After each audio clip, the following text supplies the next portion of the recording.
guys, here's the issue that I was running into. So one thing I've noticed with striker fired guns is you've got a lot of play in the slide. You've got vertical play, and since the trigger bar has to come back and down, if the slide is pressed down, you're going to have a slightly longer pull, and if the slide is pressed up, because the striker bar is higher in position, you get a slightly lighter pull. So for consistency, I usually use a magazine with a bunch of dummy rounds in it, because the spring pressure will push the slide up and basically give me a best case scenario pull, and it'll be relatively consistent. The problem is if the slide is down and this plate slides down because there's some movement, what can happen is, and it might not do it because now I have the camera on, right, I'm pulling the trigger fully to the rear and it's not pulling. Now if I release the slide, it's kind of no problem. So here's what's happening.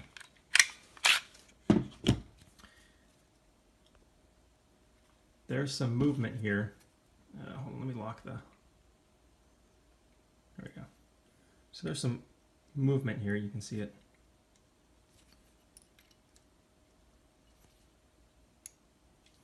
And the reason it can move is the striker assembly here, this plastic section, it's an open channel.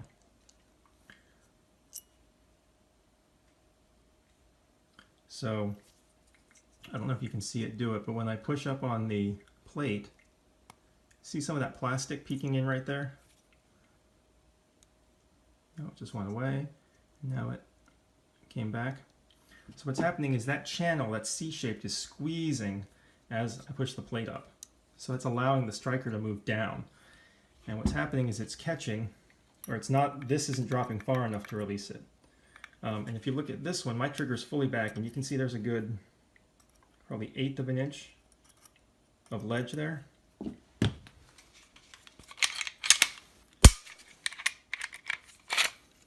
I grab this one, look at the same ledge. Oops. There we go. It's almost flush. There's almost no gap there, or there's no rise. It's just straight all the way across. So looking here again.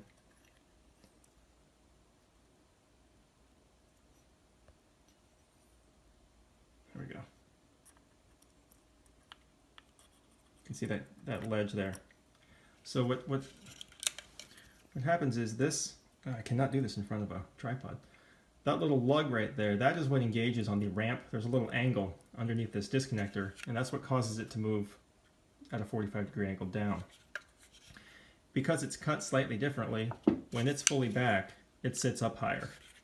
So normally not a problem, except like you saw when it hung up in the striker and it didn't fire.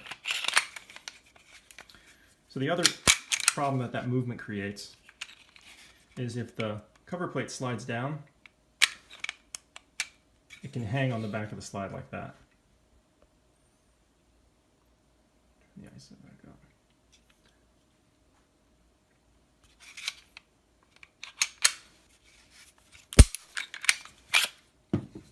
So if you look at the plate, you can see that this center peg here has a 45-degree bevel on it, and that's to allow it to ride over this when you try to take the slide off. But this section here, right here there's 90-degree angle, and this part's flush, but there's no angle there. So if this is sticking up, you can see how those could catch. So what I'm going to do is I'm going to put a little 45-degree bevel on these two surfaces so that it prevents it from not going into battery. Don't want to take too much off. You still want to maintain as much of this flat area as you can, because that flat area rests against these areas here.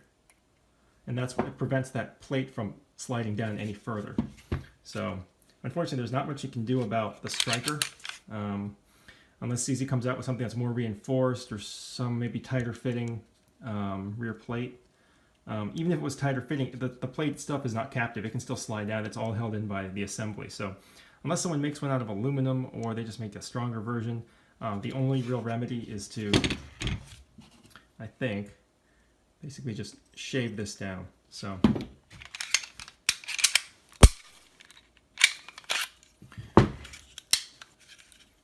I'm going to do is when you look at it, you can see that it's kind of at an angle. So this entire surface is about 5 degrees like that.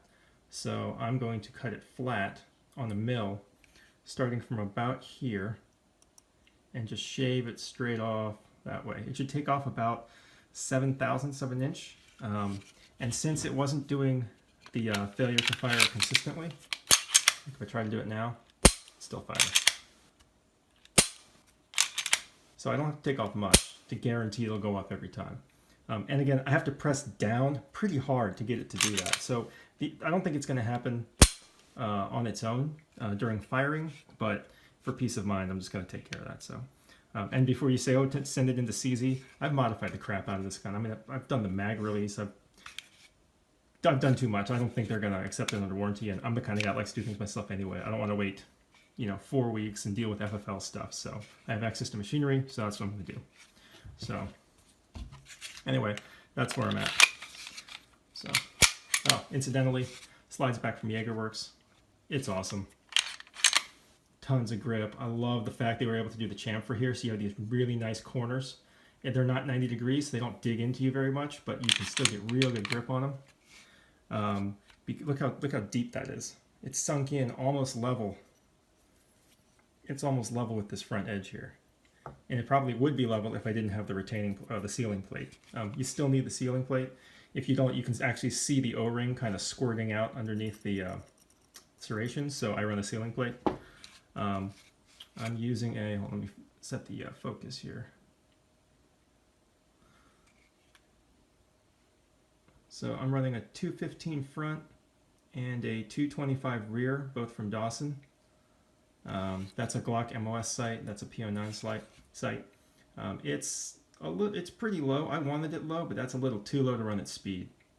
So I'll see where point of aim is. I'm going to order some taller sights. I've got some Ameriglow 360s that I'm going to put back here, which should be the equivalent of a 280 on the front. And I think I'm going to need a 265 up front, but not totally sure. So, but yeah, it's nice. And it's way easier to carry it this way. Since the sight isn't all the way back, you've got this kind of angle here. Your shirt can kind of just flow over it. This just kills my shirts. It looks like I got little mouse holes in mine, especially carrying appendix. That just stinks digging into your hip. So this is still my IDPA gun, at least until they go carry optics. But my plan is actually to send this slide in along with this mag release that I've modified. Oop, too much. So basically, I cut a 45-degree bevel in the top surface, so there's no more sharp angle there. So now when I go into my high grip, I still feel it, but it doesn't dig into this part of my palm. And I don't feel like, if it slips or something under recoil, I can't activate the button unless I really go at it. So I'm glad about that. So I'm going to send that in with my slide and have it re-nitrided. When you look at the nitride, they are almost identical. This is slightly darker and a little less grainy, if I'm being picky about it. But yeah, it matches up pretty well. So I'm pretty sure that actually everything will probably match up just fine. This matte finish really matches well with the matte finish on the HBI trigger. So really happy with that. So anyway, hope this helped you guys. If I'm gonna run that part through the mill on Monday, and we'll see what happens, and I'll come back. I'm gonna put a couple hundred rounds downrange through this weekend too, to give this baby a test. So anyway, I'll see you guys around.